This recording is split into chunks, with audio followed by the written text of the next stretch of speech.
Hello students, welcome to my YouTube channel IT Academia by Arvind sir. Today I am going to start with your unit number 3 of software engineering. Okay, the name of the unit is software design. Okay, so basically the purpose of this subject is how to design the interface of your software once you have taken the requirement from the user. It is nothing but your blueprint of the system. Okay, how your system is actually look like. Okay, that we call as blueprint. Okay, so these are the topics in this.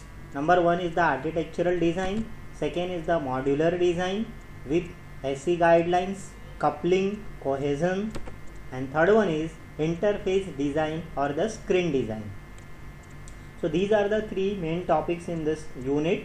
Okay, so let's see the first one, architectural design. So what is it? So it is nothing but the requirement of the software should be transformed into an architecture that describes the software's top level structure and identifies its component. Means once you have gathered the requirement from the customer, so you have to make the design of the system, that is at the top level, how your system look like. Okay, and after that we are looking for the internal component of the system, means how your component is working accordingly. Okay, so this is accomplished through the architectural design, which is also called as system design, which acts as a preliminary blueprint from which software can be developed. Next is an architectural design perform the following functions. Okay, so what it does actually, first one, it defines an abstraction level at which the designer can specify the functional and the performance behavior of the system.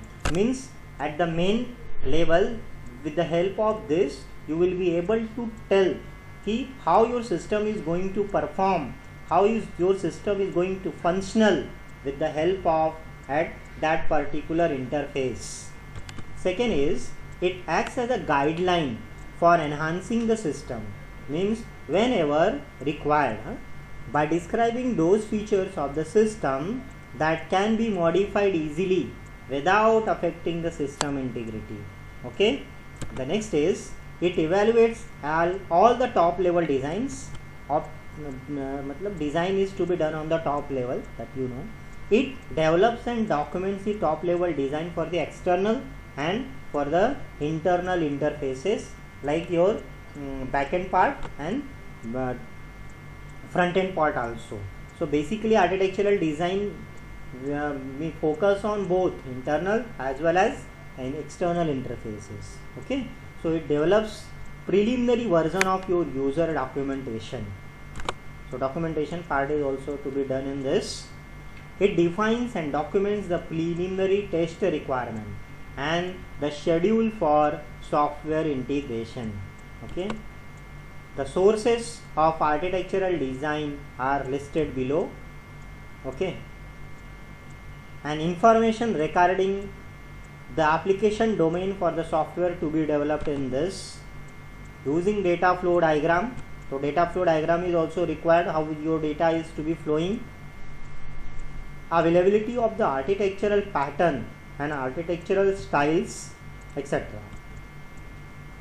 Next topic is modular design with SE guidelines.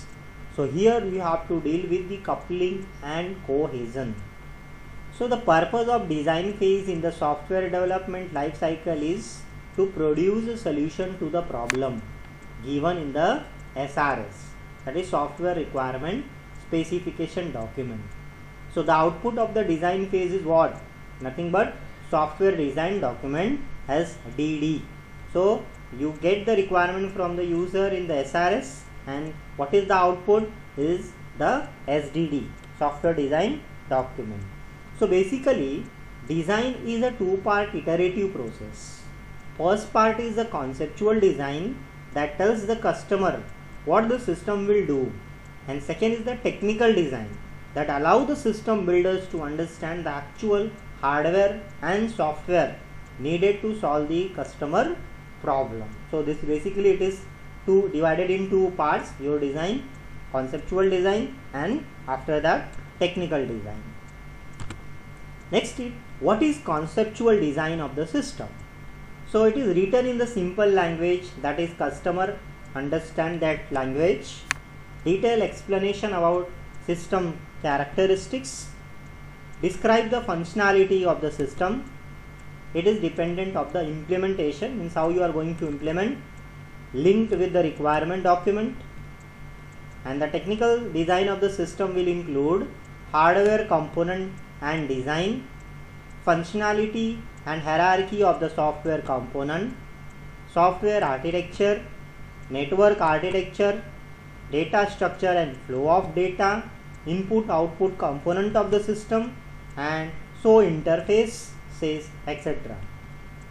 So next concept is, what is modularization? Modularization means it is the process of dividing a software system into multiple independent modules where each module works independently. Means a software is nothing but a big task, so there are so many things we have to develop in that. Okay, so what we do actually, we divide the software into the modules and we have to work on the modules, and all the modules are independent. So first we have to create that module, that module, that module, and after that we have to integrate it. So there are many advantages of the modularization in the software engineering. Some are listed over here. It is easy to understand the system because system is very complex. Unless and until you are not going to divide it into the modules, you will not understand the complete system. System maintenance becomes also easy with this.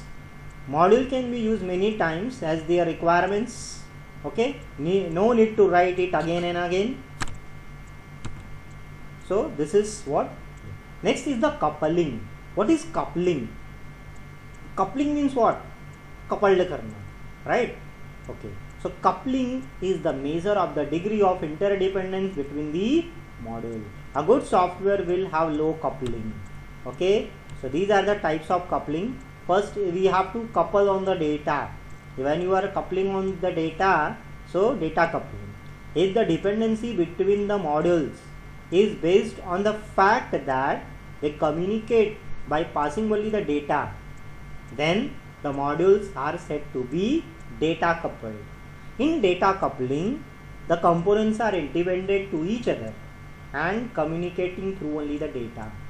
Module communication don't contain the tramp data. Example, customer billing system. Okay, customer billing system is the example of data coupling. Stamp coupling. In stamp coupling, the complete data structure is passed from one module to another module. Therefore, it involves tramp data. It may be necessary due to the efficiency factors. This choice made by insightful designer, not a lazy programmer. Okay. Next is control coupling. Control coupling. Okay.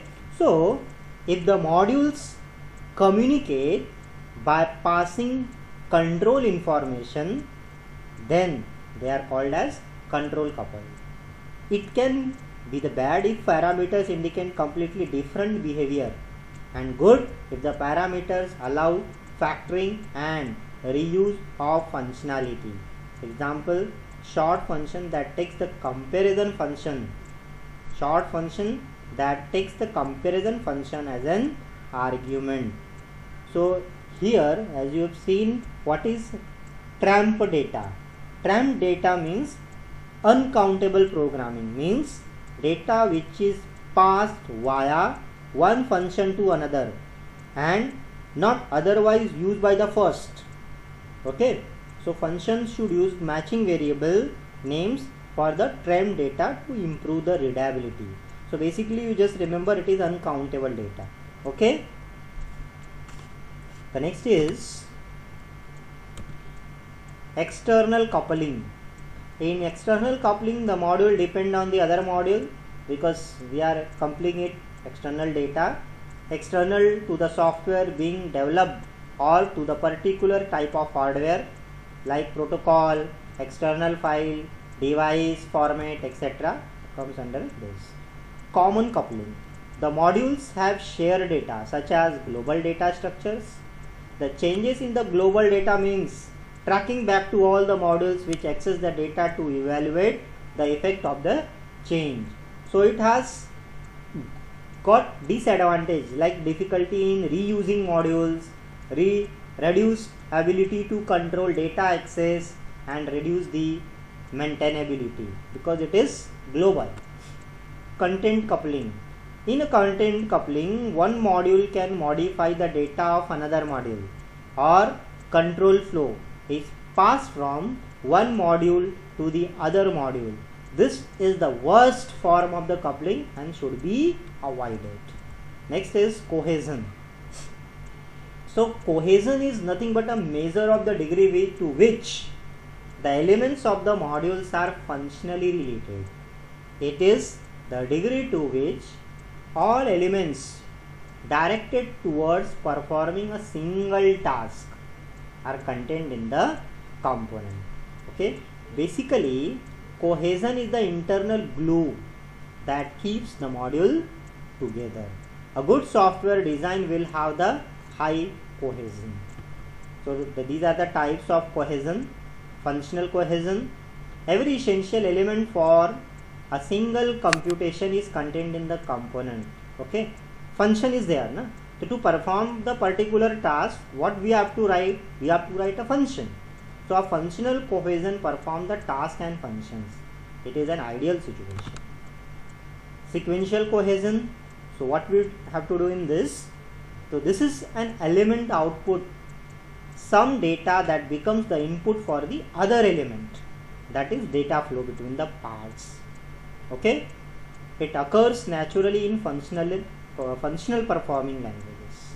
Sequentially cohesion means your input is going to have some output, and then it will process for that particular input. Somewhere that input is going to use, that output is going to use, like that. Computational cohesion. Two elements operate on the same input data or contribute toward the same output data. Communication. Example, update record in teaser, the database, and send it to the printer. Okay, record into the database. Update record into the database, and then we are going to send it to the printer. That is, it is a communicational cohesion. Procedural cohesion. Elements of the procedural cohesion ensure the order of the execution. Actions are still weakly connected and unlikely to be reusable. Example, calculate student GPA, print student record, calculate cumulative GPA, print cumulative GPA. So like this is the procedural. Okay. Temporal cohesion. The elements are related by their timing involved. A module connected with temporal cohesion, all the tasks must be executed in the same time span. Okay, this cohesion contains the code for initializing all the parts of the system. So lots of different activities occur all at a init time, matlab starting time. Init matlab initialization time. Logical cohesion. The elements are logically related and not functionally. Example, a component reads the input from tab, disk, and network. All the code for these functions is in the same component. Okay, so operations are related but the functions are significantly different. Logical. Coincidental cohesion. The elements are not related, means they are unrelated with each. The elements have no conceptual relationship other than the location in the source code. It is an accidental and the worst form of the cohesion. Example, print next line and reverse the character of the string in a single component. Okay, this is considered. And the last one we have interface design or the screen design. User interface is the front end application.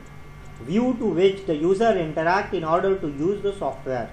The software becomes more popular if its user interface is number 1 attractive, simple to use, responsive in short time, clear to understand, consistent on all the interface screens. Okay, there are two types of user interface.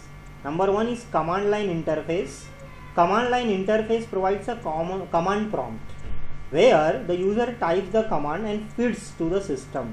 The user needs to remember the syntax of the command and its use. And second is the graphical user interface.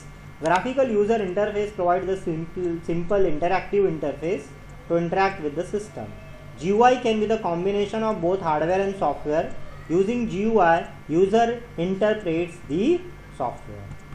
Thank you. That completes the unit number 3 of your software engineering. In next slide, in next video, we'll see the unit number 4. Okay, thank you so much.